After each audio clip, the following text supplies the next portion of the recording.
Paano nagsimula ang love story ni Zanjo Marudo at Ria Ataide? Alamin natin. Natagpuan na nga ng binansagang pambansang BFF na si Ria Ataide ang kanyang forever. Isang stunning bride si Ria at handsome debonair groom naman si Zanjo sa kanilang private and intimate civil wedding na ginawa nitong weekend, March 23, kasabay ng selebrasyon ng ika-32nd birthday ni Ria. Ang gown na kanyang isinuot ay pinaka-custom made sa Filipino fashion designer na si Martin Bautista. Mapapansin na simple lang ang napiling design ni Ria. Isa itong off-shoulder na nilagyan ng ilang accents, sweetheart neckline at charming puff sleeves at flowy silhouette. Ang suot ng wedding shoes ni Ria na mula sa AD ay isang Block Hill na Tanya sandals in creamy napa. Napili rin ni Ria para sa kanyang wedding bouquet ang Phalaenopsis orchids na simbolo ng love, fertility at elegance. Si Zanjo naman ay mukhang isang dapper gentleman na nagsuot ng classic black tuxedo. Non-formal look ang napili niyang style dahil nakabukas ang kwelyo nito at walang suot na kurbata. Makikitang masaya ang dalawa na ngayon ay magsasama na bilang Mr. and Mrs. Zanjo Marudo. Matapos ang kanilang boyfriend and girlfriend relationship na nagsimula noong 2022. Dinaluhan ng kanilang kasal ng mga mahal nila sa buhay. Maging ang ina ni Zanjo na si Rosana Aquesta, kahit pumanaw na ito noong 2018, ay nakasama pa rin nila sa importanteng araw ng aktor. Isang pin na may litrato nito ang kanyang isinuot at inilagay sa dibdib ng kanyang tuxedo.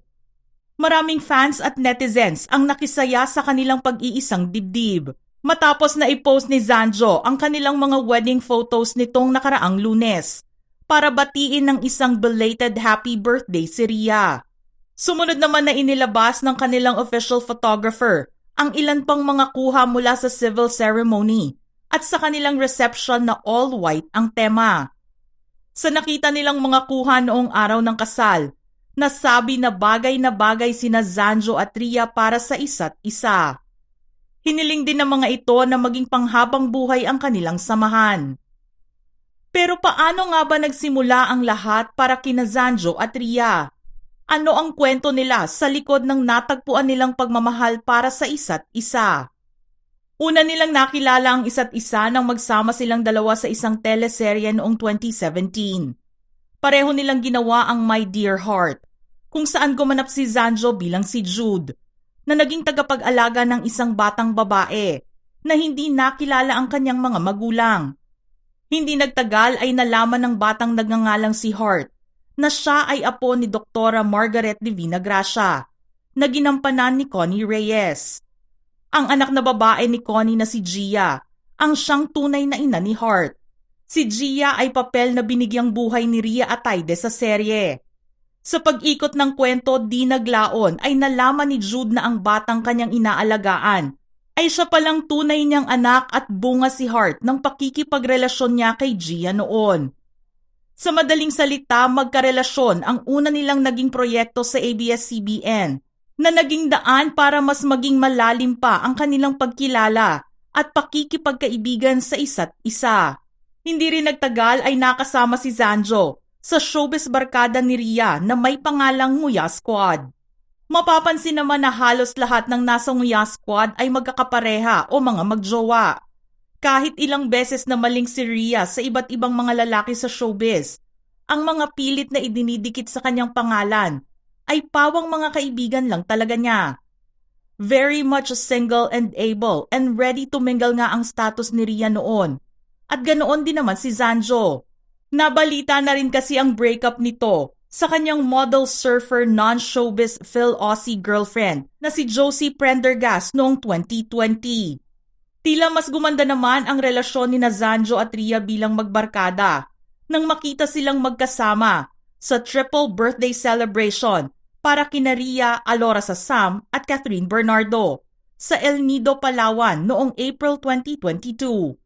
Planado nilang tatlo ang magdiwang magkakasabay ng kanilang kaarawan.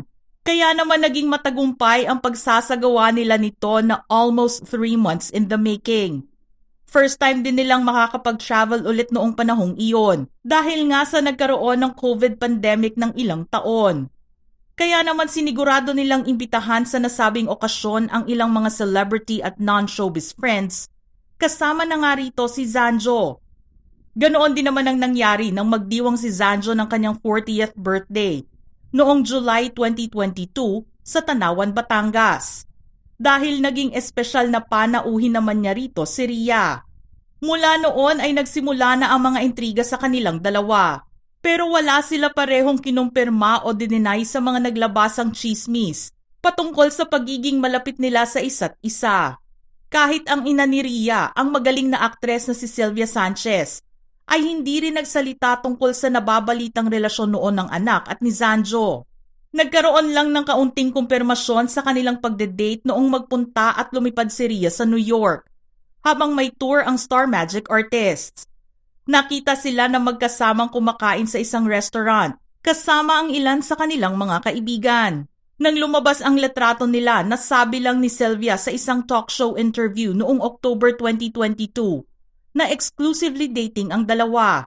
Pero ang kumpirmasyon na magkarelasyon na sina Rhea at Zanjo ay hindi naringgan ng opisyal na pahayag sa kahit na sino sa kanilang pamilya o maging mga kaibigan. Kaya naman what you see is what you get ang naging status nilang dalawa at ng kanilang relasyon sa mata ng publiko. Nasundan pa ng ilang mga trips abroad ang kanilang pagbabakasyon na magkasama.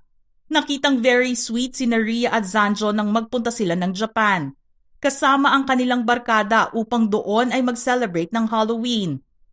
Kahit group photos ang ini-upload nila sa social media, mapapansin na hindi sila mapaghiwalay sa mga shots. Nakuhanan pa nga si Zanjo na nakaakbay kay Rhea at nakayakap naman si Rhea kay Zanjo habang naglalakad. Mayroon ding litratong lumabas na sila lamang dalawa ang nasa shot. Ang nasabing photo na ito ay habang magkatabi sila na nagse-cellphone, na kung titignan ay para talaga silang mag-boyfriend-girlfriend. Pero mas kinilig ang mga netizens nang makita nila ang isang litrato na nirepost ni Rhea sa kanyang social media. Ito na rin yata ang nagsabing mayroon silang relasyon noon. Ang litratong iyon ay nang makuhaan si Zanjo habang binibigyan si Rhea ng ice cream. And the rest they say is history. Very much cliché na nga ang kasabihang iyon, pero wala nang maaari pang gamiting paglalarawan para sa pag-iibigan ni Zanjo at Rhea. Sa pagiging magkaibigan kasi nila nagsimula ang lahat. Nagturingan silang mag-best friends at hindi akalain na mauuwi pala ito sa mas magandang samahan bilang magkarelasyon. Ginulat nila ang lahat nang sabihin nilang engaged to be married na sila noong February 20, 2024. At makalipas lamang ang isang buwan, ay inihayag nila na sila ay kasal na. Dahil sa bilis ng pangyayari, maraming chismis ang nagsilabasan at sinabing buntis si Rhea kaya napabilis ang pagpapakasal nilang dalawa. Pero para kina Zanjo at Rhea, ang kanilang desisyon sa pagbuo ng sariling pamilya ay hindi nila sinukat kung mahaba o maikliman ang kanilang pinagsamahan. Pihadong nakita na rin kasi nila na magiging pangmatagalan ang kanilang pagsasama, kahit noong bago pa lamang sila. Nakatulong din kasi ang pagiging mag-best friends nila bilang pundasyon ng kanilang relasyon na madadala nila hanggang sa kanilang buhay may asawa. Kaya naman mula sa amin sa Showbiz Philippines, best wishes and congratulations to the newlywed couple, Zanjo Marudo and Rhea Atayde. Mga ka-showbiz peeps, anong masasabi nyo sa istoryang ito? Type your thoughts in the comment section below.